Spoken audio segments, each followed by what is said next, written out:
Welcome to Writer Therapy, a space for serious writers to talk openly about creativity, workflow, balance, and everything in between. Join us for casual conversations about craft, the writing life, and why we keep coming back to the page. No matter where you are in your writing, you're welcome here. This is Writer Therapy. In this episode, we'll be talking to Melle Miller, author of The Scales of Amat, Waking Chaos. Melle brings the rich fantasy world of Ladronis to life through emotionally wounded characters seeking wholeness, with diverse cultures, deep lore, and original mythology woven through every page. So welcome, thank you so much for joining. So tell me about yourself, tell me about your writing career, where are you in your writing? So I have one out. First of all, thank you for having me. This is really exciting. This is a new thing for me. I do have one book out right now, and it's right here. Beautiful. Shameless plug. That is the first book I have ever written. I was encouraged in college to switch from architecture to writing, but at that point in time, I didn't want to do that. So I went on to follow my passion into the construction world, and I currently design developments for residential developments. And I want to say about 2 years ago, I finished reading book 2 by Rebecca Yarros in the Imperium series, and that is Iron Flame. Very good book. Very good book. But while reading it, I was like, I could write just as well as she does. So I was like, I'll give it a try. And so I sat down and just really did nothing for a while. Like no social media. I got rid of everything and really just sat with the idea of writing for about 2 months and came up with an idea that I thought would be fun to explore. And while I kind of stewed on the idea, I did a rice map. And I don't know if you're familiar with that, where you take rice and you outline the rice and you make a map out of it. So I did that. And while I was drawing the map, the story really started to develop. And then I started taking notes by hand, writing down ideas, coming up with names of characters and why we would want to follow this person or that person. And over the course of about 1.5 years, I developed it from the original idea into something almost entirely different, where I built an entire world and religion, and there are several kingdoms and rulers, and it's a whole thing. So how did I was like, I need to put a pin in this rice map. So how does that work? So what I'm imagining is that you literally pour rice onto, am I taking it too literally? Like you pour rice and you draw a map out of it? Yeah, quite literally. Yeah, awesome. Okay, I want to know. I like to draw.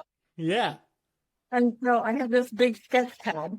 Wow. It's 11 by 17, and I literally dumped rice on this piece of paper and drew on the rice. Wow. And I see what's nice about it is you get islands, wow, I'm blown away. Yeah. And so how did that inspire the story? Was it that you were like, okay, well, this is a big section, so this kind of might be the main, where the main kingdom is, something like that. How did the rice map actually, as you were drawing it, how did it start to inspire the ideas? So one of the original ideas I had is the inclusion of a pixie kingdom. And I kind of drew from reality in that we have different kinds of geopolitical structures. We have monarchies and we have democracies and we have all of the things.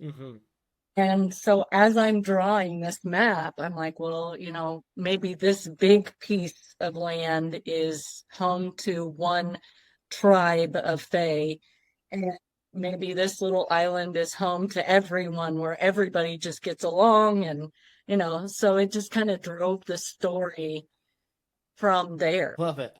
How did it change so much from the original idea to what it became? And then how do you feel about, I mean, obviously you're happy about it. What do you feel like you gained by changing it? And like, what inspired that? Like, how does a writer go through that where you end up changing your whole story in a sense? Well, my original idea was very central, focused on one specific character.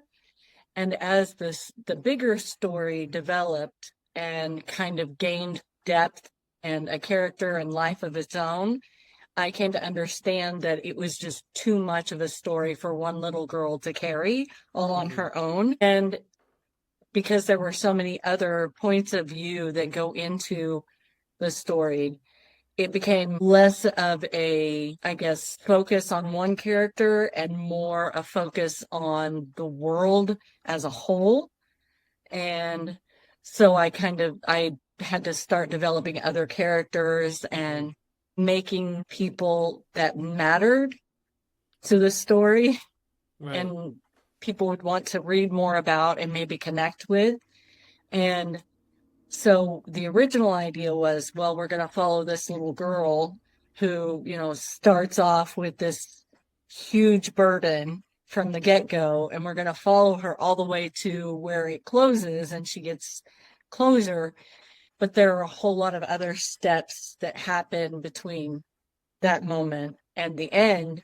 And it just kind of grew into this entire world of people. So it can be kind of confusing, which led to the whole 3-ring binder and Yeah. lots of different notes and everything that I have now. Tell me how you manage a world and how do you keep it organized? Like, how do you track all those things and like apply it throughout the whole book? So in the land masses, specifically in the map, what I did was I took a picture of it and I uploaded it into my computer and then I blew it up. So I have this giant 4x8 map hanging above me right now.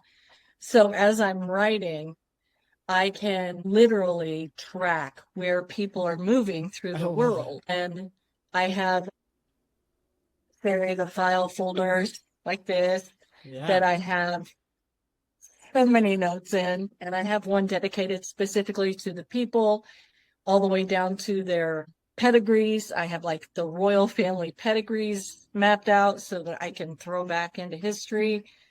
And then I have one for the locations and like what the climate's like and who lives there and who runs the place, that kind of thing. And then I have one dedicated exclusively to the religion that I created for this world. And it's focused exclusively on self-improvement and balance, maintaining balance in the world. And so I have all of the deities laid out and described and all of that. And if I didn't build that system, I could not keep it straight. So you did first and then started writing, or did you have maybe the core story drafted out and then separately figured out the world, or did you what came first, like the chicken or the egg, like the the world or the story? I find I ran into so many things where I realized, you know what, I need to change the system, so I had to basically go back and look for certain words and change them. Did you have to go through that at all, or I'm sure it came up? Yeah. Oh yeah. So my main bad guy is someone who's been cast out of society. Mm-hmm. So he just kind of goes around and collects everybody else who's been cast out of society, and he builds an army, and he's like, well, it's my turn, And I had originally given them a very specific name, only to find out in current political affairs that would be a very detrimental name to continue to use. So I had to rename them altogether. And so after I had the first draft, I was in edit 3 and I was like, we can't use this. I have to do something else. So I had to go through the entire manuscript and search that word and get rid of it. Oh, wow. Yeah, were you traditionally published? Did you self-publish? How did you go about getting your book out there?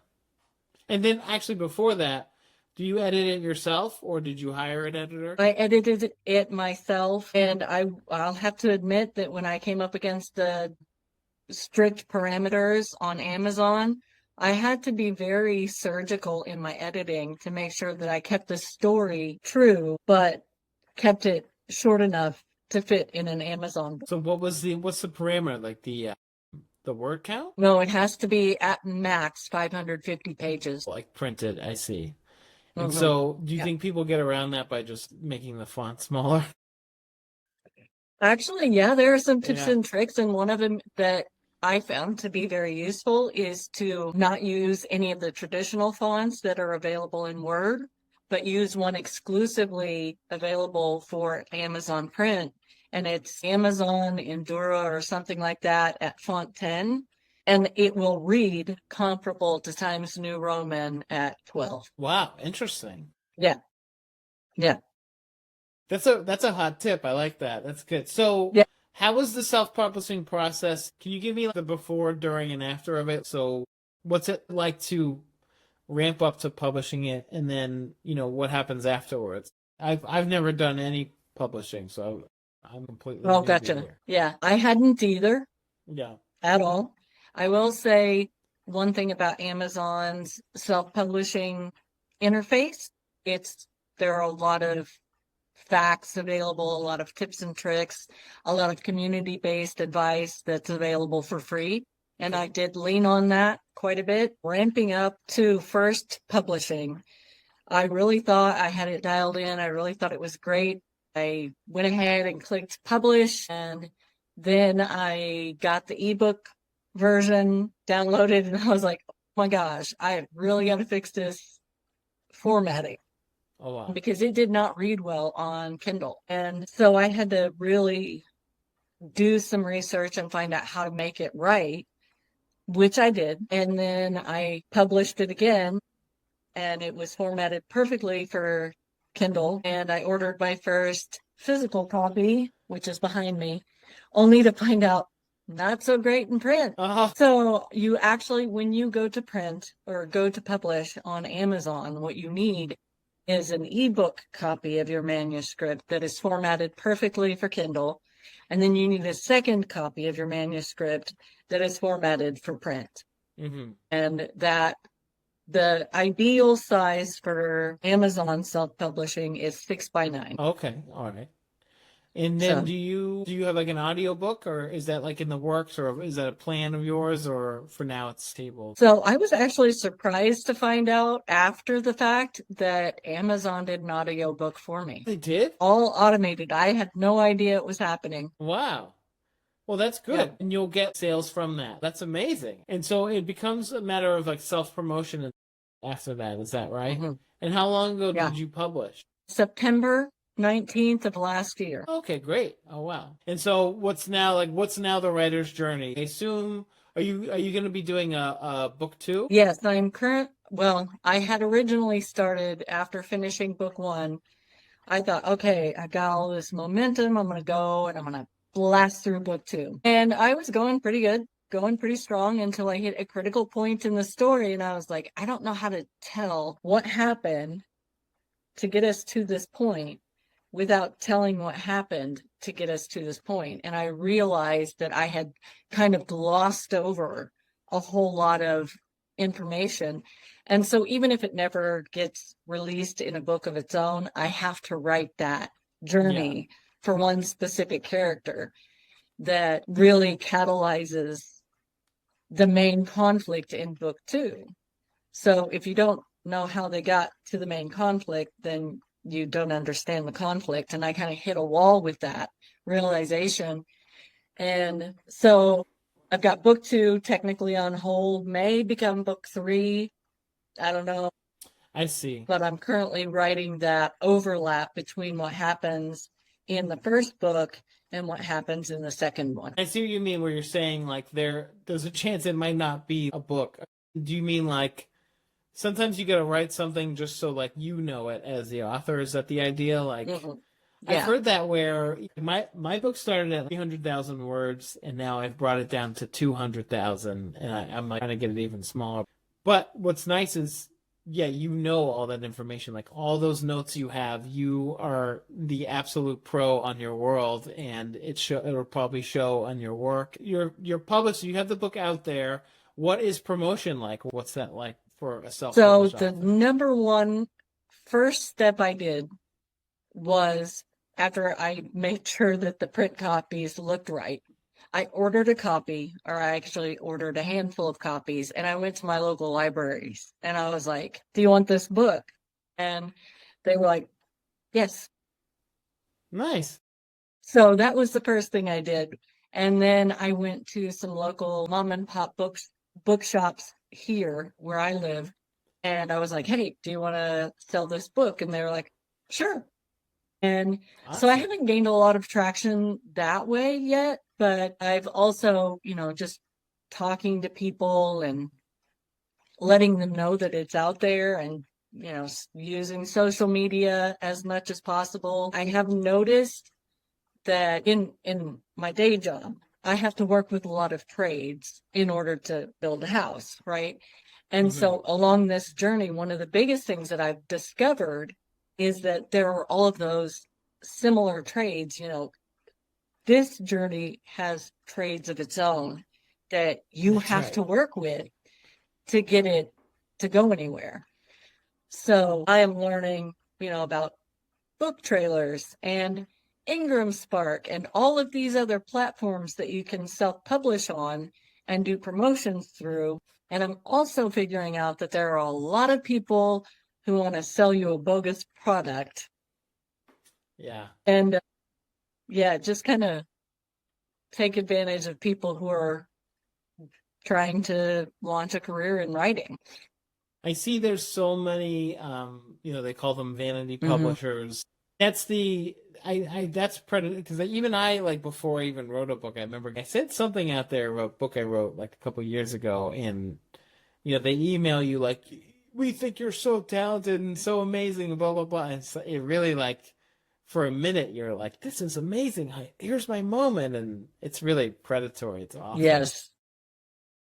So so it's basically like I was talking to another writer about, you put it exactly how I said it, where it's like you're essentially a contractor hiring out subcontractors for your job, for your construction job, essentially. But so have you found any people that you like to work with, for a particular, your cover is fantastic. Like, your art is really nice. Thank you. And I think that that's kind of like a rare thing with self-published authors. Like, I find I'm like really picky. Like, I don't love a lot of the covers I see, but yours is really beautiful. Like, Well, beautiful thank you. artwork. How did you get So that? I created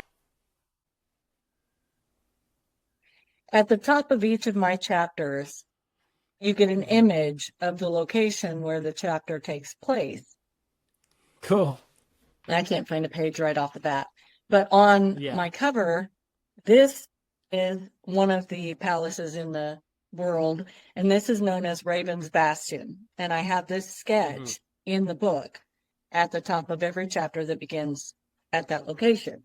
And then Oh this wow. is Crystal Court, which is another of the palaces in the world. And these, funny enough, are both Fae kingdoms. And the reason these two are the most relevant is because these two basically consume book one.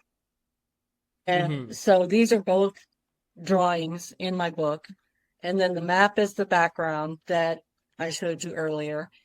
And I took all of these images and I plugged them into Canva, and I kind of tweaked it here and there. And it's actually, I've gone through 5 different book covers from Okay. the beginning.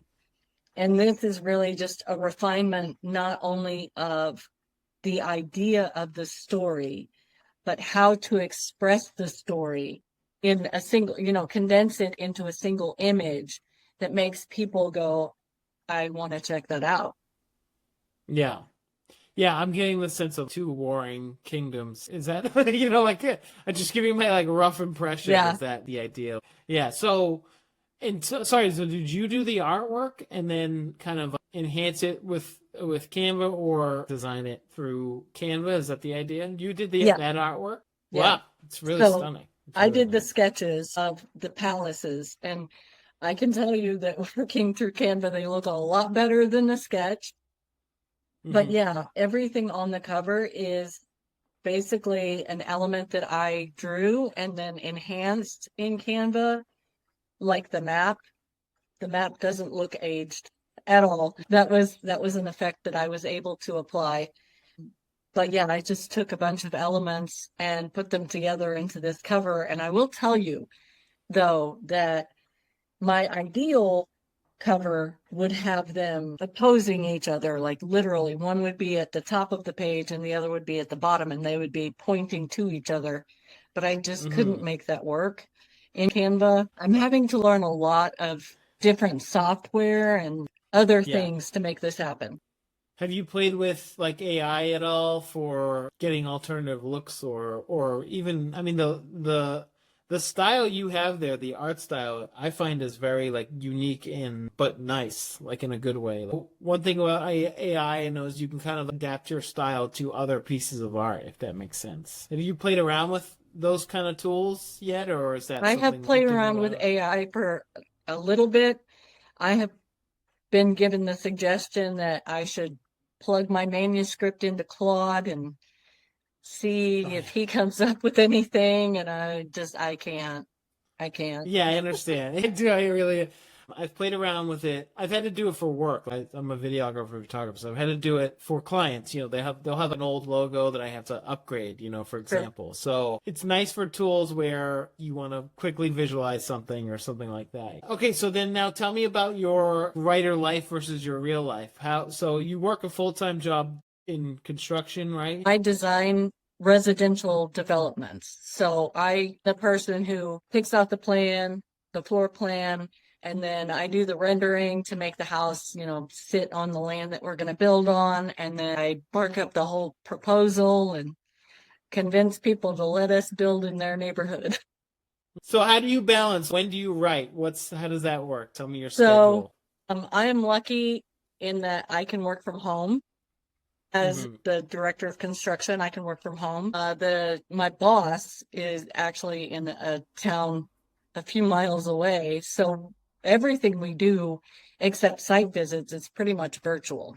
So I will do my day job, and then at night, after everybody's in bed, I will sit down at my computer and I will turn on my Celtic war music or, you know, whatever I'm writing for that day, and I'll light an incense and I'll just sit there until inspiration hits or I go to bed. Now, do you set a goal for each night, or you just until you can't stay up any longer? Do you usually have a target that you try to hit? Yeah, I usually have, because I'm inherently a planner. I usually have an idea of what it is I'm trying to accomplish whenever I sit down at my computer, mostly because I'm also a mom and I have to make sure I have time for all of the people in my life as well. So when I sit down at my computer, I sit down with an intention. And sometimes that's a word count, but rarely. More often than not, my goal is I want to finish this scene, or I want to get from this scene to the next one, or I want to refine this, or, you know, something like that. It's rarely word count. It's mostly goal targeted. Do you have anyone in your life that you talk to about writing, or are you sort of, this is just your world and for you, or do you have any writing buddies out there in reality? Actually, no. My closest writing buddy is my youngest son. And cool. He is sharp as a tack, I will tell you. I will bounce ideas off of him. He's my sounding board. And I will bounce an idea off of him and he will either tell me it's a good idea or he'll be like, "Mom, go." Because he's 13 now. When I started, he was 10. But now he's like, "Mom, don't." So yeah, I hear it gets like that. Yeah, it my does. kids are Yes. like much younger, but so like, you know, I started this group, writer therapy, for serious writers, like people who they spend their nights writing. That's what they do, you know, and like no matter where they are in their process, you know, like me, I haven't published a book. I'm deep in editing in a book, and so I've just been asking everyone. The final question is, how could a community like writer therapy serve you? I'm not going to lie. I feel like what you're trying to do with writers therapy and, you know, bringing in all of the different trades people, I think that's a great idea. I find on much of social media, many of those groups don't screen to keep out the scammers. Yeah. For example, I will get DMs from people who have authentic sounding names and their account is a month and a half old. And they're like, Yeah. I love your work and blah, blah, blah. And I'm just like, you were born yesterday, though. Yeah. Yeah. Facebook's got a bit of a Craigslist vibe going slowly. It does. Right? Yeah. Yeah, I think with school too, you know what I just realized too is like school doesn't have any ads. That's another like nice little part of it. It's just like a little more of a curated community. It was really great talking to you, and I want to talk again soon. Like especially when you let me know like when you've hit like a milestone, where I'm happy to talk about, or if you have anything you want to share. Well, I want to like always keep up with everyone I talk to, and keep doing these like fun little like writer therapy sessions. Obviously, like I keep saying it, I'm not a therapist. I'm not claiming to like help anyone. I find it really fun to like talk about the technical end, and I also want to do sort of like an MTV Cribs of just see like your workspace and see your how do you set up your folders and in like so you work in Word, correct? Yes. I don't even understand how you can go about working in Word. Like I'm such a scrivener snob, so I want to know like how you organize, and I want to see that giant map one of these days. So we'll definitely do another interview. Yeah. If you have a thing of it, I'd love to see it. Like post it in the group. I'd love to see it. It'd be fantastic. Yeah. Okay. I can take a picture of it. I love maps. Like I have other maps to make in other places, just also on my office wall. But yeah, I can take a picture of it and share it with the group.